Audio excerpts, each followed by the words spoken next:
5 തലമുറകളായി നിങ്ങൾക്കൊപ്പം PRS hospital.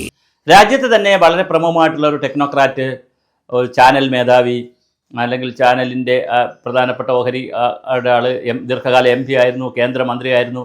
അങ്ങനെയുള്ള രാജീവ് ചന്ദ്രശേഖർ കേരളത്തിലെ BJPയുടെ സംസ്ഥാന അധ്യക്ഷനായപ്പോൾ രാജ്യം ഭരിക്കുന്ന പാർട്ടിയുടെ പ്രധാനപ്പെട്ട ഒരു നേതാവായിട്ടുള്ള രാജീവ് ചന്ദ്രശേഖരോട് ഉള്ളപ്പോൾ നിലമ്പൂർ തെരഞ്ഞെടുപ്പിന് BJP സ്ഥാനാർത്ഥി പ്രഖ്യാപിക്കാൻ എന്തുകൊണ്ടാണ് വൈകുന്നു എന്നുള്ളത് വലിയൊരു ചോദ്യമായി നിൽക്കുന്നുണ്ട്. ഇതൊരു വലിയ തെരഞ്ഞെടുപ്പല്ലേ, ഇതൊരു ക്വാർട്ടർ ഫൈനൽ തെരഞ്ഞെടുപ്പല്ലേ. ഇത് കഴിഞ്ഞ് പഞ്ചായത്ത് തെരഞ്ഞെടുപ്പ് സെമി ഫൈനൽ വരുന്നു, പിന്നെ ഫൈനൽ വരുന്നു. സ്വാഭാവികമായിട്ട് BJPക്ക് 10-25,000 വോട്ട് അവിടെ പിടിക്കാൻ കഴിയില്ലേ? അങ്ങനെ 10-25,000 വോട്ട് പിടിക്കാൻ കഴിയുന്ന ആളുകൾ ഉണ്ടല്ലോ BJPയിൽ. സുരേന്ദ്രനുണ്ട്, ശോഭാ സുരേന്ദ്രനുണ്ട്. അങ്ങനെയല്ല ഇനി ചെറുപ്പക്കാരെയാണ് വേണ്ടതെങ്കിൽ നമുക്ക് നമ്മുടെ ഗോകുൽ ഉണ്ട്. അദ്ദേഹം ചാനലിലൊക്കെ വന്ന് വലിയ ബഹളമൊക്കെ ഉണ്ടാക്കുന്ന ഒരു പ്രധാനപ്പെട്ട ആളാണല്ലോ. അപ്പോൾ ഗോകുലുണ്ട്.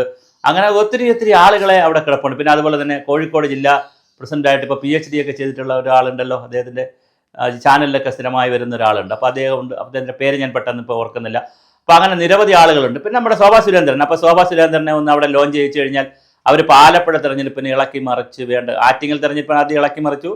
അവർ വലിയ ഒരു ക്രൗഡ് പുള്ളറാണ്. അതുപോലെ ആലപ്പുഴയിൽ അവർ നല്ല ബഹളമുണ്ടാക്കി. നന്നായി അവർ ആലപ്പുഴയിൽ KC വേണുഗോപാലിനെ ഞെട്ടിച്ചു.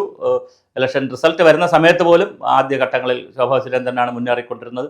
അപ്പോൾ ശോഭാ സുരേന്ദ്രനെ അവിടെ ലോഞ്ച് ചെയ്ത് എന്തുകൊണ്ട് വളരെ ഗൗരവമായ ഒരു ബഹളം അവിടെ ഉണ്ടാക്കുന്നില്ല? അതുപോലെ തന്നെ ഈ ഗോകുലിനെ പോലെയുള്ള ചെറുപ്പക്കാരെ ഇറക്കി അവിടെ എന്തുകൊണ്ട് ഈ കാര്യങ്ങൾ ചെയ്യുന്നില്ല എന്നുള്ളത് BJP വലിയൊരു കാര്യമാണ്. രാജീവ് ചന്ദ്രശേഖരനെ സംബന്ധിച്ചിടത്തോളം അദ്ദേഹം സംസ്ഥാന പ്രസിഡന്റ് ആയ ശേഷം ആദ്യത്തെ തെരഞ്ഞെടുപ്പാണ്. അതിൽ പരമാവധി നല്ല സ്ഥാനാർത്ഥിയെ നിർത്തി പരമാവധി വോട്ട് പിടിച്ച് BJPയുടെ ബലം കൂടി കാണിക്കേണ്ടത് വരുന്ന തെരഞ്ഞെടുപ്പുകളിൽ BJPയുടെ ആളുകൾ വിശ്വസിക്കണമെങ്കിൽ അതും കാണിക്കണ്ടേ എന്നുള്ളതാണ് ഒരു ചോദ്യം.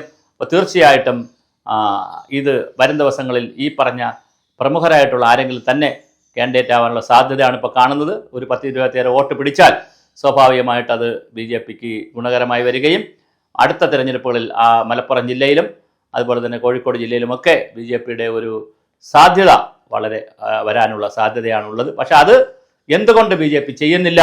BJPയുടെ സംസ്ഥാന ജനറൽ സെക്രട്ടറി ആയിട്ടുള്ളമാരിൽ ഒരാളായ സുരേഷ് അവിടെ പോയി ചർച്ചയൊക്കെ നടത്തി, ഗോപാലകൃഷ്ണൻ അവിടെ പോയി ചർച്ചയൊക്കെ നടത്തി എന്നൊക്കെ പത്രത്തിൽ കണക്കുന്നു. പക്ഷേ എന്തായാലും BJPക്ക് കാൻഡിഡേറ്റ് ഉണ്ടോ ഇല്ലെങ്കിൽ എന്താണ് BJPയുടെ സ്ട്രാറ്റജി എന്നുള്ളത് കേരള സമൂഹത്തിൽ ചർച്ചയായിട്ടുണ്ട്. ഇപ്പോൾ സ്വരാജ് വന്നതോടുകൂടി അവിടെ കളം വല്ലാതെ ചൂടായിട്ടുണ്ട്. അതുപോലെ തന്നെ അൻവറിൻ്റെ പിന്മാറ്റം വേറൊരു തരത്തിലുള്ള ഒരു ഭീഷണി UDF ക്യാമ്പിൽ ഉണ്ടാക്കിയിട്ടുണ്ട്.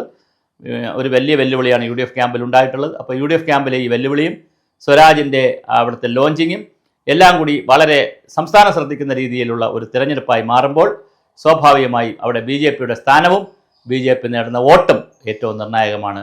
അതെന്താണെന്നറിയാൻ കേരളത്തിന് താല്പര്യമുണ്ട്.